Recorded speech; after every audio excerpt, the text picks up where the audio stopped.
Okay, so we got up to speaking a little bit about moral panics, and we identified that there are three key elements. So media identify a group as sport devils, presented in a negative fashion, and then moral entrepreneurs such as the media, the government, etc., will then condemn its behaviour, and it creates like a deviance amplification spiral where more and more deviance occurs as a result of it.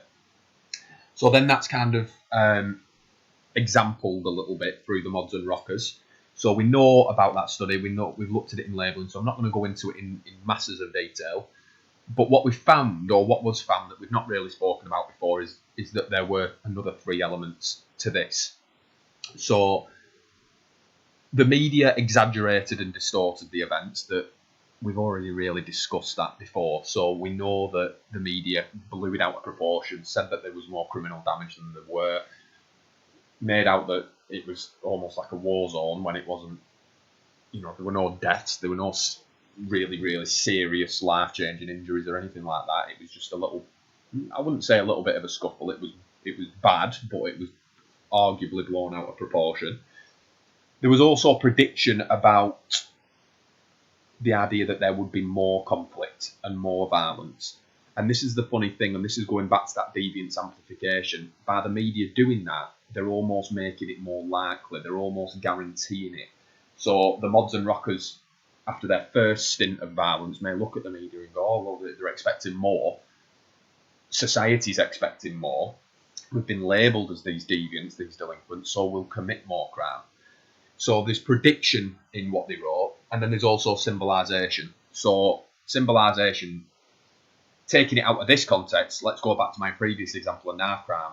A symbol of that might be what they wear, hoods, tracksuits, that kind of street look would almost be kind of a symbol for someone who we need to be scared of.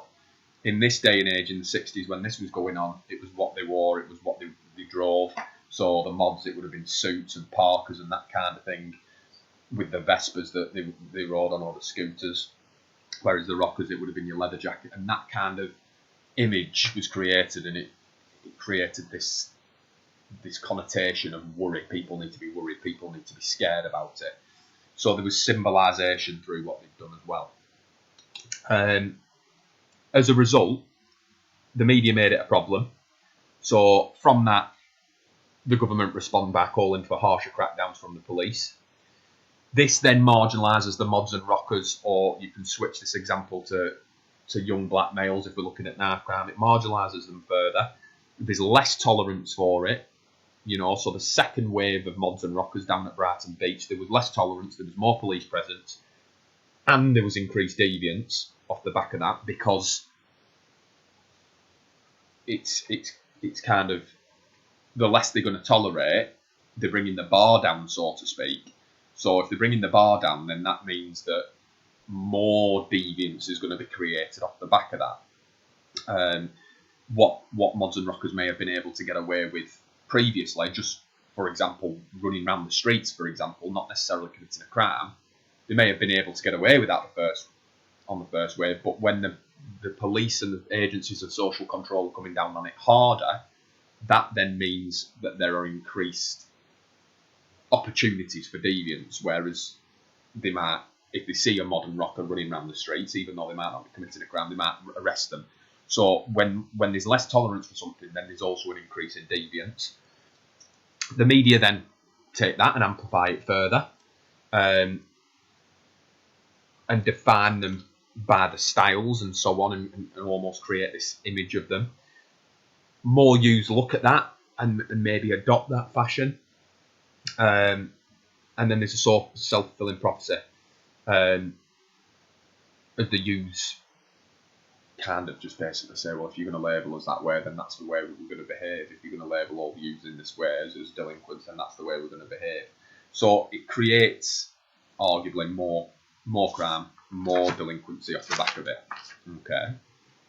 And then looking at the wider context, this is just what certain sociologists say about it. So Cohen compares, say, the 30s and 40s to the time when the mods and rockers started to emerge in the 60s. And during this time, there was a shift. There was a shift from wartime to a time where there was newfound affluence, which is just basically having money, individualism, and almost kind of like selfishness, a selfish nature to people in society. They wanted to succeed, and they'd do anything they'd do anything they could to get that. So throughout this social change, it creates, I suppose, which we're going to look at more when we look at functionalism, this sense of anomie, this sense of uncertainty in society, and what Cohen described as a boundary crisis, where people didn't really know where the boundary was between acceptable and unacceptable behaviour. So by the media creating this folk devil, it gave focus to what people were worrying about. So rather than just having kind of a sense of general worry, it's by creating this mods and rockers image as, oh my god, these are terrible, look at what they're doing to our society. It then gave focus to the popular anxieties that people had about the changes that were taking place and the disorder that there was in society. So it was the way that the media could symbolise that worry that people had in society through one story. Okay. Then the functionalists quite similarly say that it was a response to anomie by the social change. If the media kind of point at one group in particular as these are the ones that we need to worry about, then it creates a collective consciousness from everybody else about what the real problem is in society, and it almost kind of pushes the agencies of social control to crack down on it harder, such as the police. Then that should reassure individuals in society that the problems that they have going on within society are going to be dealt with. So by the media really kind of pushing the focus towards mods and rockers in the 60s, it centred everybody's attention on that as the problem, and then it made sure that the police and the agencies of social control and the government response was also centred on them, and then that kind of reassures people a little bit that it will be dealt with. Conversely, from a neo-Marxist perspective, and Hall, as we already looked at in ethnicity, all that this did, the mods and rockers case, or the black muggings that we looked at in ethnicity as a moral panic, all it actually did was it was just a tool to divert people's attention away from the crime, the divisions that the capitalists were creating in society. So by creating a moral panic of black muggers or mods and rockers, it stops the working class from thinking that they're being exploited, and they focus all their attention on that as a social problem, and therefore what the media have done there is pushed everyone's attention away from questioning the capitalist rule in society. It's just a tool to divert people's attention and cause division in society as well, and that way it prevents a revolution from taking place. In terms of evaluation, I'm not going to, you can kind of read it yourself, but the kind of key ones are, well, how do we know if it's a moral panic? How do we know if we're over-exaggerating? So I mentioned terrorism before, and the media do heavily report on that.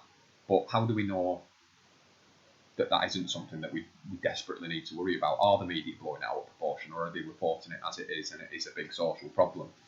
Because you could even argue that this that we've got going on at the minute, even though it's not related to crime, is a moral panic. It's all over the news. There's no other kind of news being reported really, other than this coronavirus. So you could argue by proxy that is the definition of a moral panic, but you could also argue that it's justified. So the question is, what is a proportionate reaction to certain elements in society? There's also ones there about why the media are able to amplify some problems into a panic and not others. Why do people change? Why do moral panics stop and then move on to something else quite quickly? If the moral panic's working, why not run with it and keep going with it and keep going with it? Why do stories change? There's no kind of never-ending story that goes on within society. And also we've got to look at kind of individuals and the meanings that they place on these stories, and whether they're going to treat them as whether they are going to panic about them, or whether they're actually going to take them as something that almost see through them, so to speak, and the meanings that they'd attach to them. When looking at media as a cause for crime, not media as a cause for crime, media distortion and crime and fear, it's this idea that the media might basically lie about what is criminal and what's not. So, as I've not got long, I'm going to very quickly go through this. It's not too difficult to understand. It's just how the media might exaggerate it.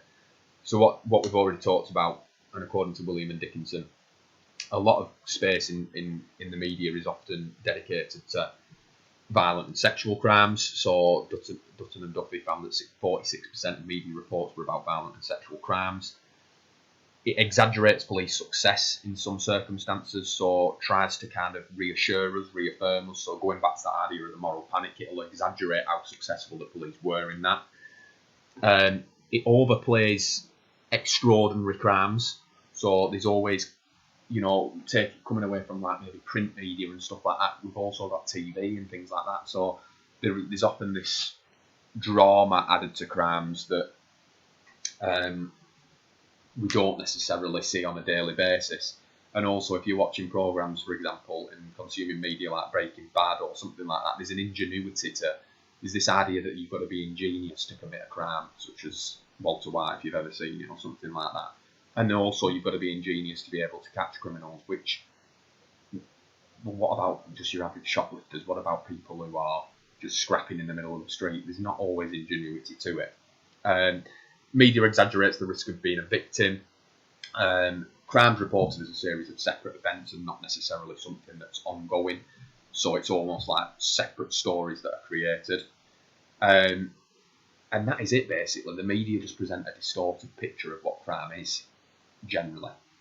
And then increasing the fear of it, there are a few points that the media does. So Gervner says that people who watch 4 hours of television a day had a great fear of becoming a victim, because of the way that the media report on crime. And then Schlesinger and Tumba found that there is a correlation between media consumption and a fear of crime.